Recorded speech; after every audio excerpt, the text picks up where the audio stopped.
Can they hang on to that great track position? Out in front, James Buescher, Timothy Peters making up row number 1. Buescher has chose the outside line. Peters on the inside line. Then in row 2, the 2 of Brendan Gaughan and the 88 of Matt Crafton coming through the tri-oval. Green flag back in the air. I don't think any tire spin that time, except Jason Leffler. A lot of guys behind spreading out, but they're side by side as they go into turn number 1. No advantage this time. Dead even coming off of 2. Down the backstretch they go. Now the momentum on the outside has Buescher in front of the 17, but here comes Timothy Peters on the bottom of the racetrack. This time by, the white flag will fly. Who will be in front when they cross the stripe? How about Buescher has the advantage. The lead with the white flag in the air. Side by side at the stripe. Peters had the advantage. White flag in the air. This is it. Final lap. They're battling door to door as they go through 1 and 2. You think Timothy Peters is thinking about the big picture right now? He wants to win this race. He drives up in front of Brendan Gaughan. Brendan to the bottom trying to grab that spot. Now second. It's Brendan Gaughan taking it away from the 17 of Timothy Peters. Does he have any room to get up to the 31?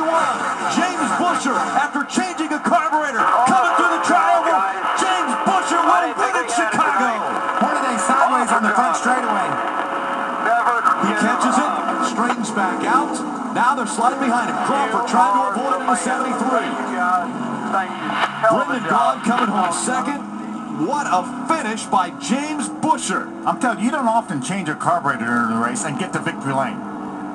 And in dramatic fashion, too. What a finish these guys put on. I love the truck racers. Fireworks in the sky.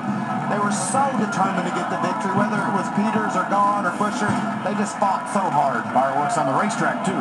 And James Buescher, coming into this season, hadn't won in NASCAR.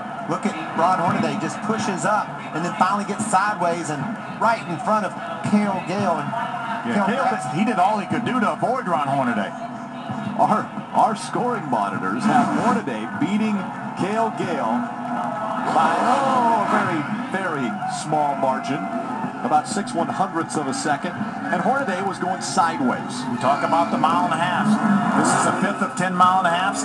That guy has won 3 of them. And you got to win on the mile and a half to win the championship, if history tells you. Absolutely. In the last 12 years, only 2 times as a champion, not won at least 1 race on a mile and a half. Hermie Sadler. Mike Shelton, I'm going to get out of the way 1 second.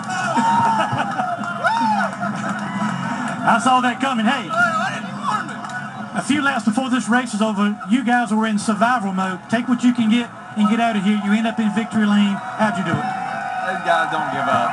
James never gives up. I just can't thank them enough. I mean, thank God, thank you guys. I mean, they didn't give up. Carburetor change on pit road.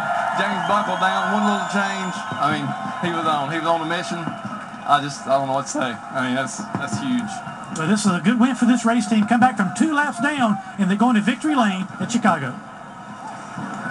Thanks, Hermie. Big celebration for the 31 team and James Buescher. Got his first NASCAR win to start up the season at Daytona, but it was in the Nationwide Series. Now 3 wins in the trucks.